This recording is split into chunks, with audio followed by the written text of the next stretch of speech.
Hi, welcome to Ramblin' Rose. My name is DMae series and I'm one of the Becker County Master Gardeners. Today we're going to talk about extending your gardening season and also a little bit about winter sowing, which is one way to do that.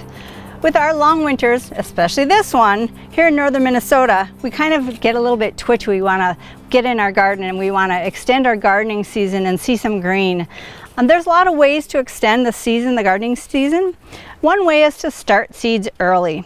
We can plant earlier than is really smart if we provide some protection from freezing temperatures, and we can protect our plants from cold snaps in a variety of ways, either at the beginning of the season or the end of the season. So there's a lot of ways to extend our gardening season.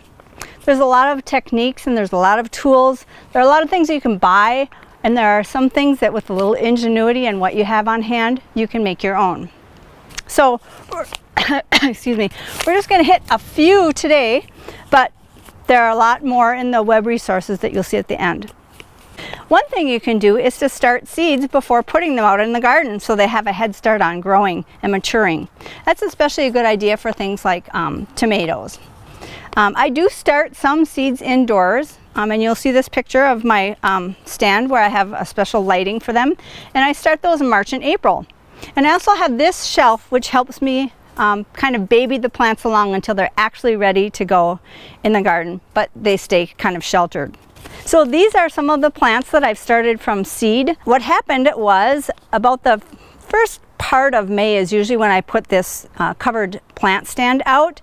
The very first day I put my plant babies out here in the cover, I thought it was going to get down to 38. It got down to 34. So that was kind of a bad start, and you can see some of the older leaves, you can see have some frost damage on them.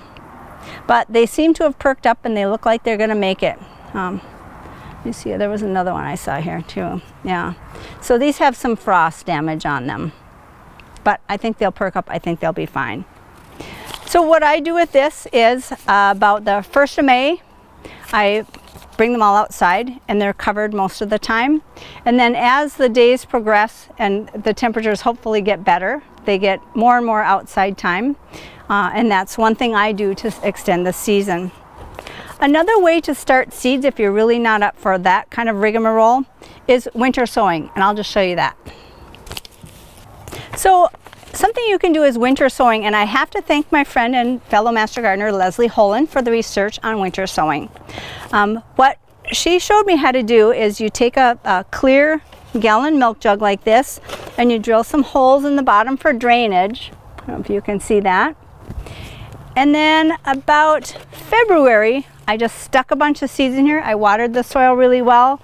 I stuck a bunch of seeds in here and I put them out in the snowbank. Sweet.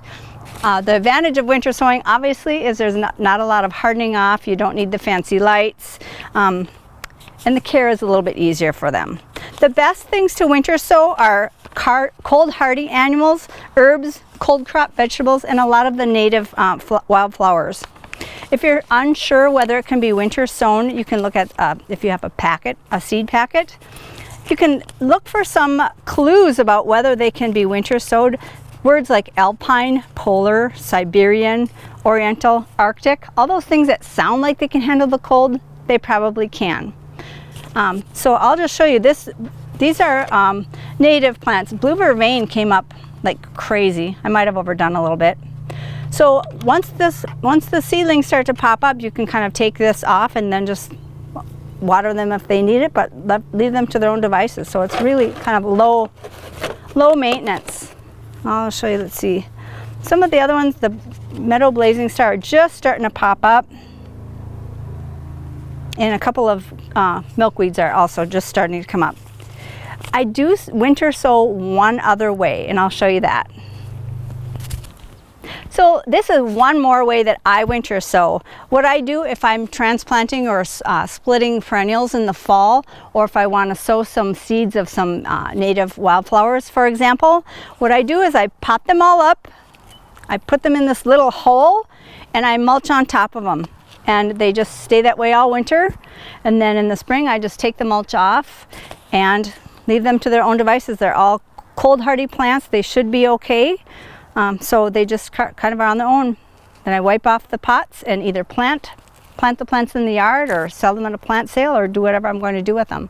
So that is another way to winter sow. We talked a little bit about extending the season, and here's a couple of ways to do that. Whether you start your own seeds or you start from plants, if you happen to get twitchy and plant your plants earlier than you should have, and there is like suddenly a frost coming, you can use what's called a cloche. A cloche is actually, it's the word for bell in French. So they sell a lot of different garden cloches, but basically anything that's vaguely bell shaped will work. Once again, we took our, oh, I got ants. We took our favorite little water jug here, and I cut the bottom out of it. And you could, if you had a plant that you didn't want to get hit by the frost, you could just put this over the plant. Either throw a rock on this, or I have just a landscape fabric staple. So if it gets too cold at night, your plant is protected. And there's another thing. I'm gonna just come over here a sec. So this is another way you can protect your plants. There's one brand name that most people are familiar with called Wall-O-Waters. This is a different brand. These are Cozy Coats. And what you do is you put this around. It's easier to put it around a bucket because then it'll stand up. And then you just fill the little sections with water. And then what it does, you can take the bucket out. I've done this, I did this one earlier today. You can plant your tomato plant or whatever in there. This warms the soil up, and it also is protection for your plant. If you plant your plant in there, the solar energy warms up that whole area. If it looks like there's frost coming, you can just put the outside end out further, and it makes its own little teepee, and that will protect your plant from a sudden frost. So you can start early if you remember to protect your plants when you have to. Even something as easy as a bed sheet. If you know it's going to frost and you have your plants outside, run out there and cover them with a sheet, and they should be fine. Pick up the sheet the next day and they should be good. Thanks, and happy gardening.